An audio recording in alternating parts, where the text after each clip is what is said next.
All right. I've had a lot of coffee this morning, so this is either going to go pretty well or exceedingly poorly. First of the video, 10 seconds in. I've been wanting to make this video for a while, and I kind of got spurred on to do it because last night I was out of town for like a week, and last night I was driving home, or I guess it was the middle of the day, but I was driving home. I came down into the valley through Parley's, and I was looking out at the valley and seeing all the stuff that's so familiar to me. I've been living here for 10 years and I've gotten to know this place really well. And all this kind of like flood of emotions came to me, and just a lot of emotions, a lot of memories. Part of it's like memories of my ex who I was with for 5 years, and that's kind of tough. Those memories are kind of tough to be flooded with. But this thing that I've been wanting to talk about for a while is that for 3 years, somewhere around there, 3 years, I worked at a syringe exchange and harm reduction place that also, part of it, I was working in a clinic where they treated people with substance use disorder and everything that kind of goes with that. And I saw such an evil side of Salt Lake. I said this to my friend the other day, who he's not in any way involved in this type of work. He's an engineer.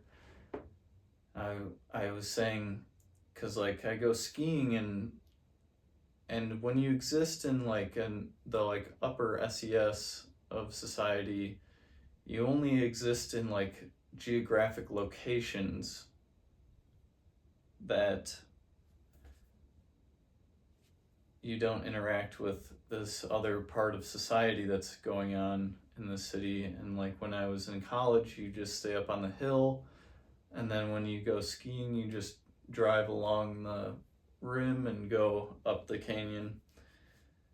And I was thinking about this the other day when I was coming back from skiing, and like you just kind of drive along the rim of the canyon, or like the apron of the foothills, and then you come back to the nice neighborhood, and then you go to the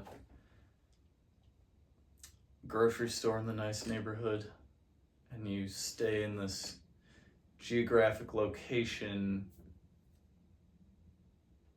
where you don't interact with this part of society. And I was interacting with this part of society for a long time, and I truly saw some of the most evil shit you can imagine. Like literally the worst shit that human beings can do to one another. I was like hearing about that every day. Like, think about like what is the worst thing that a man could do to a woman, that type of stuff. And every day I was hearing about that. Every day I was hearing about that and people dying, and like people's friends just dying because they didn't have Narcan or whatever. And damn, I didn't think I was gonna get like really emotional. But yeah, that was really tough. And so I'm not really sure, like, this video is mostly I wanted to get this out of my off my chest and like tell normies about what's going on and stuff. But also like for other harm reduction workers, like that is fucking insane. And like I had no training on how to deal with that, or like, and I was like 24 or something, and it's like, whoa, what is going on, man? So take care of yourself if you're in that field. Uh, I I don't I didn't take care of myself, and I don't know really how to, like, other than like maybe you should get a therapist or something, and or just offload that stuff to someone else, and don't drink. Uh, a lot of, and like I'm sober now, and like a lot of the stuff that I didn't like realize what stuff I was like drowning out with booze. And I think that's part of it, is that stuff, that type of thing. I didn't realize it, but like, kind of drink to forget that type of stuff. Because you're hearing it every day. Like every day, I'm hearing about the worst things that human beings can do to one another, and it's very tough. And to get back into like what I want to say to you, a normie who doesn't know about any of this stuff, is, and I kind of hammer this on different content that I've made, but like when you see someone in the street like screaming at the sky or whatever, or like when you hear a news piece about people who do drugs and IV drugs and fentanyl and all this stuff, like none of them got to be where they're at because they're like, fuck yeah, I want to be homeless, shooting drugs in the street, using my own piss to cook drugs and then shoot into my arm because I'm so addicted. Like, no one wants to be there. You might get like acclimatized to it and kind of exist in it because you don't see any way out, and so you just kind of work within that system and like just barely are like skidding along until you fucking OD and die, or get killed, or freeze to death, or whatever horrible fate awaits you because of this.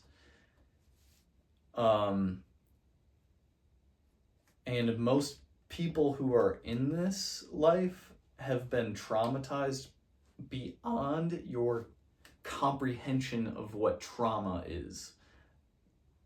Like, sick shit. Like, disgusting, sick shit has happened to these people. And that's why they, like, in the cases of, like, I'm turning to drugs to drown my sorrows, that's why. But a lot of it is because, like, a lot of it is overprescription of drugs, and that's why you get hooked on drugs. And then you get addicted to pills in 1 week, and then after that you're popping your pussy on the side of the road to score smack because it's way cheaper than getting pills. And so yeah, man, it's tough. It's really tough, and I just need to get that out there. I just need to get this off my chest to tell you and tell anyone, like, literally, if like it's the same as drug addiction is the same as like eczema. If you wouldn't like look at someone with eczema and be like, oh, look at this dumbass with fucking flaky skin. What an idiot. How'd you get your flaky skin, idiot? Like, it's a mental disorder, disease that can be cured, but is not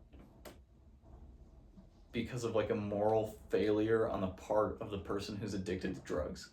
Like, I just can't hammer that enough, that the people who are addicted to these drugs have been traumatized beyond your comprehension, and then continue to be because of the circumstances that they're in.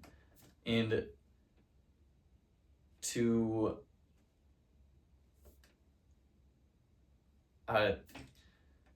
I saw this thing recently, like, the billionaires want us to like have these like conversation, they want us to be like fighting about like this type of shit, and like it's all like the online woke versus whatever blah blah blah shit, because they want us distracted from the real shit. But like,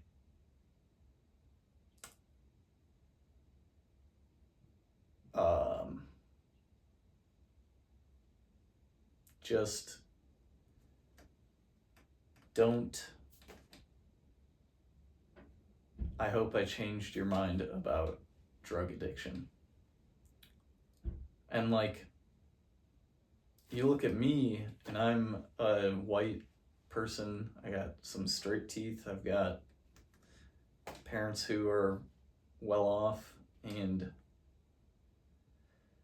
I was not close to that, but I have been addicted to drinking since I was like 18, maybe 15.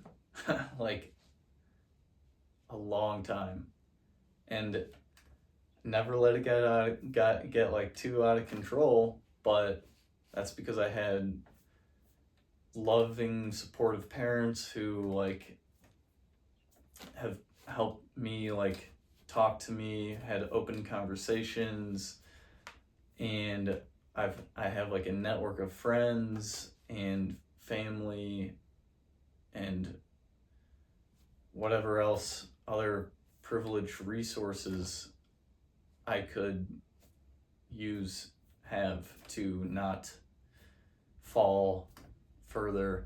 And all it takes is like my friends and I, my friend's sister got her wisdom teeth out my freshman year of college, and she had some extra hydrocodones on. She had them, and my buddy got them from her, and then we did them just recreationally and watched Pulp Fiction. And like, that there could have led to me being addicted to hydrocodones. Like, a couple more bad decisions, and I would have, like, it would have been hydrocodones, and then like a couple months later I'm on the street scoring smack. Like, it's like that. And so yeah, it can happen to anyone. It can happen to me, it can happen to you, it can happen to your daughter. It's not a moral failure on the part of the person who's addicted to drugs. And I just want you to be aware of the kind of sick and twisted shit that goes on in your city. There's like disgusting shit going on 2 miles away from me, 1 mile away from me, and less than a mile away from me. So, I don't know, just be aware. There's some people out there living like really horrible lives, and it's like due to the systemic failure of the government and these evil pharmaceutical companies, corporate greed, all of these things. But I feel better now. I've got that off my chest. Yeah, it's kind of tough to carry that around with you, you know?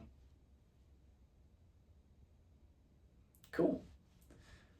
Well, I hope you have a good day. Sorry for yelling. But yeah, I need to get that out there. So yeah, see you later.